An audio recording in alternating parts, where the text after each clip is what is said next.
O SC Repórter de hoje entrevista o promotor de justiça de Santa Catarina, Afonso Guizo Neto, que idealizou a campanha O que você tem a ver com a corrupção? Vamos fazer aqui um balanço da campanha e saber sobre algumas leis que estão criando polêmica. Boa noite, promotor. Tudo bem? Primeira campanha, ela foi um sucesso?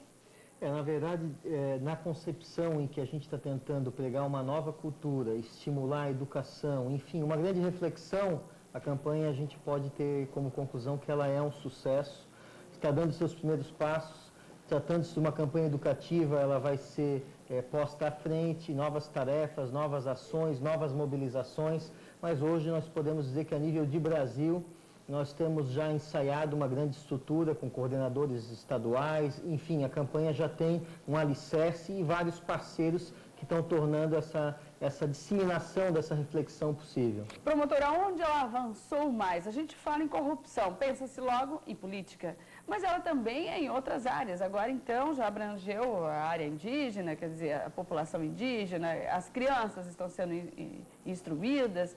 Por onde ela avançou mais? Eu acho que é muito claro, assim, a gente vê, especialmente em Santa Catarina, que a campanha está desde 2004 plantando sementes, a gente vê com bastante visibilidade que é justamente no público infantil, infanto-juvenil, que ela já traz um resultado.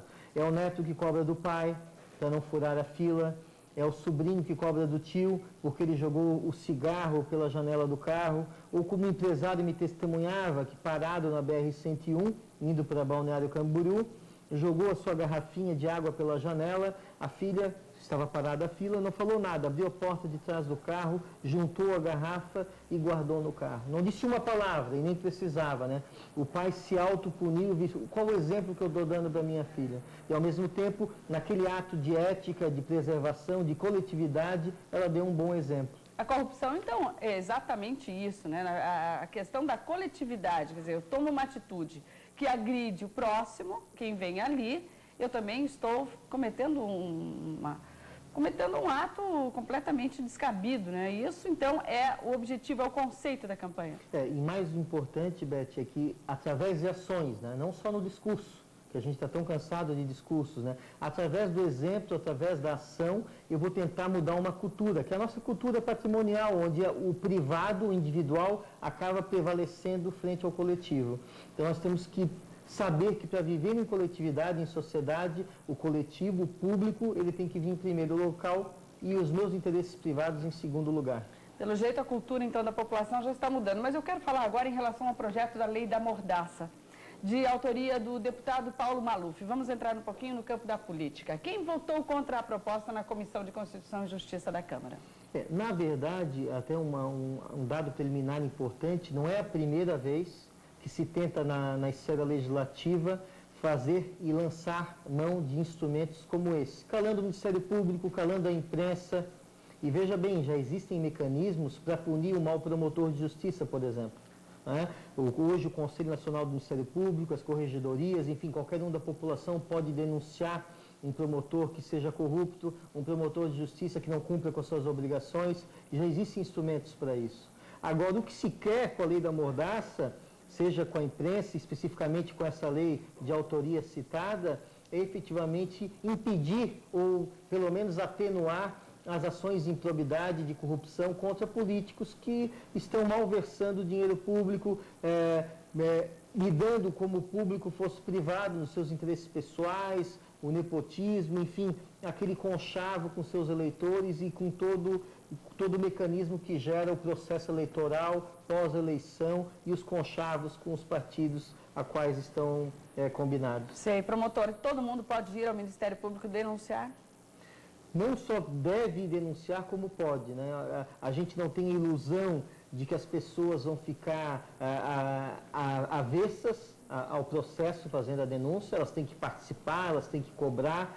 A democracia é exercida dia a dia, minuto a minuto. Eu tenho que ter convicção de que o meu processo é importante eu fazer a denúncia, mas eu acompanhar essa denúncia, eu cobrar essa denúncia e mais do que isso, Beth, nos articular socialmente, através de ONGs, de associações, de pessoas, para a gente cobrar dos nossos governantes, do Ministério Público, do Judiciário, do Executivo, do Legislativo, enfim, de toda a sociedade, cobrando para que ela possa evoluir passo a passo, hora a hora, minuto a minuto. Acompanhando também, né, já que tem a possibilidade de denunciar o mal promotor, não é? Bom, é outra coisa, com a crise instalada no Senado, evidentes escândalos, irregularidades múltiplas, parece onírico o discurso da desculpa, que foi praticamente instituído tudo isso como sendo uma coisa normal. Qual é o papel do Ministério Público? O que ele tem a dizer sobre tantas corrupções que a gente ouve, tantos descasos, por exemplo, a morte do Michael Jackson agora. Quer dizer, muitas coisas foram esquecidas. A própria mídia, nós que somos da mídia, enaltecemos assuntos assim. E, na verdade, nós temos um grande papel. Quer dizer, diante de tudo isso, qual é a parceria que o Ministério Público precisa e qual que ele espera? O próprio projeto que você tem a ver com a corrupção, ele trata dois pontos que me parecem fundamental nesse teu questionamento. Primeiro, não existe um salvador da pátria. Então não vai ser o Ministério Público por si só que vai resolver os problemas da nossa sociedade.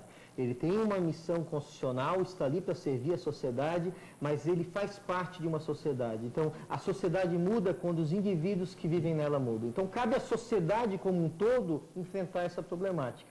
E o segundo ponto que me parece fundamental, que tu tocasse, nessa questão pontual do Senado, mas isso se repete quase que diariamente em futuros escândalos e notícias de corrupção, é a banalização da corrupção.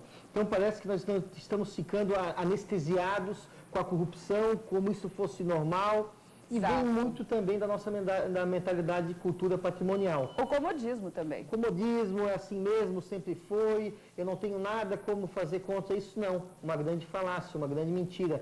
Se nós nos articularmos enquanto sociedade, de forma organizada, nós podemos sim cobrar e mudar todos esses escândalos. Em especial, Beth, com relação a essa questão do Senado, nós temos que ter em mente que ninguém vai ser condenado antecipadamente, vão ter processos, mas são coisas tão evidentes, escândalos tão evidentes, salas secretas, negociatas, salários de cargos mais simples, muito altos, quer dizer, a distorção é muito grande, né? Então a sociedade tem que cobrar, o Senado é uma instituição importante, diga-se de passagem, ela é um aspecto fundamental para a democracia, não se pode, não se deve acabar com o Senado, agora se deve sim cobrar do péssimo senador.